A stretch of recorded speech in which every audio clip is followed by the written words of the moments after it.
Hi, hello everyone. Welcome back to my channel. We are back with the paper Shakespeare Studies, and our topic for today is Shakespearean Criticism, Key Critics and Other Perspectives.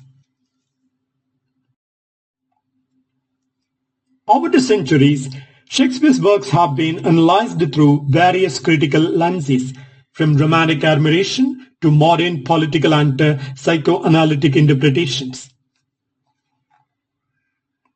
John Keats, Romantic Criticism, Negative Capability. John Keats saw Shakespeare as the master of negative capability, that is, the ability to remain in doubt and uncertainty without reaching for easy conclusions. He admired Shakespeare's imagination, emotional depth, and contradictions. He celebrated Shakespeare's ability to depict the full range of human experience. For example, Keats saw Hamlet's hesitation as reflective of human complexity rather than a weakness. The next critic is Charles Lamb, early 19th century aesthetic criticism. Charles Lamb advocated reading Shakespeare rather than watching performances, emphasizing the poetic beauty of his language. He argued that Shakespeare's characters exist in the imagination rather than being tied to theatrical realism.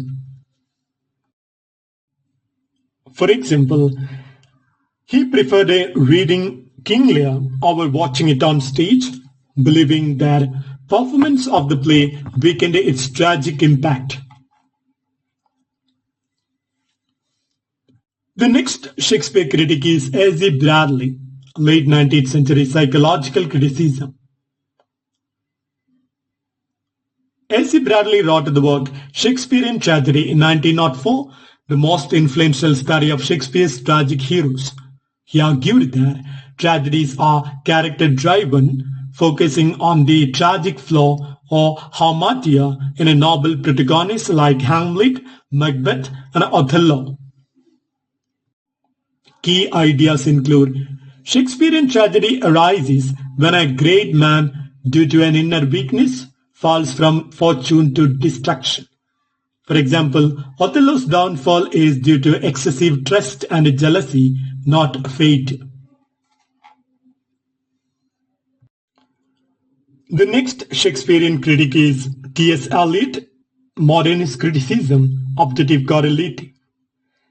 Eliot criticized Bradley's psychological approach, arguing that tragedy should be analyzed structurally rather than through character psychology.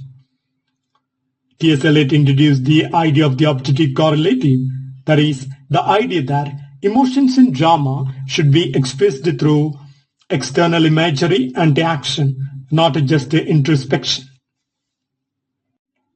For example, Eliot argued that Hamlet is an artistic failure because his emotions exceed the play structure. His feelings lack an objective correlative. The next Shakespeare critic is G. Wilson Knight, Mythic and a Symbolic Criticism. Wilson Knight focused on the poetic and metaphysical aspects of Shakespeare's plays. He argued that Shakespeare's tragedies, like Macbeth and Hamlet, are dominated by a cosmic struggle between order and chaos. Wilson Knight saw Hamlet as a figure of death, while Claudius represented life and order. For example, in The Wheel of Fire, he interprets Macbeth as a play about a cosmic evil where the supernatural reflects the protagonist's mind. The next Shakespearean critic is William Emerson, related to ambiguity and a language analysis. William Emerson focused on Shakespeare's linguistic complexity and multiple meanings. He argued that Shakespearean texts are rich with the contradictions, puns, and double meanings that reflect the complexity of human experience. For example, to be or not to be, in Hamlet is a moment of profound ambiguity rather than a simple question of life versus death. The next Shakespeare critic is Leslie Stephen, related to historical and biographical criticism. Leslie Stephen is the father of Virginia Woolf and he is a Victorian critic.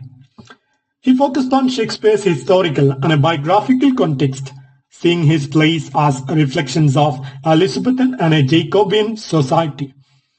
For example, he argued that Shakespeare's portrayal of kingship in Henry V and Richard III reflects Tudor propaganda.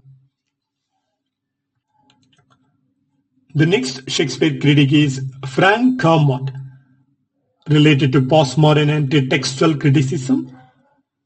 Kermode explored ambiguity and open-endedness in Shakespeare's plays, argued that Shakespeare deliberately leaves questions unresolved, allowing for multiple interpretations. For example, in The Sense of an Ending, Kermode discusses how Shakespeare's late plays like The Tempest and A Winter's Night resist a closure and a certainty. The next Shakespeare critic is Terry Eagleton, a Marxist and a political criticism. Terry Eagleton analyzed Shakespeare through a Marxist lens, focusing on class struggle, ideology, and power structures. He argued that Shakespeare's plays expose contradictions in feudal and emerging capitalist societies. For example, King Lear reveals the instability of monarchy and inheritance laws in a shifting economy. The next Shakespeare critic is Jonathan Dollimore. Jonathan Dollimore is a cultural materialist critic and a queer theory.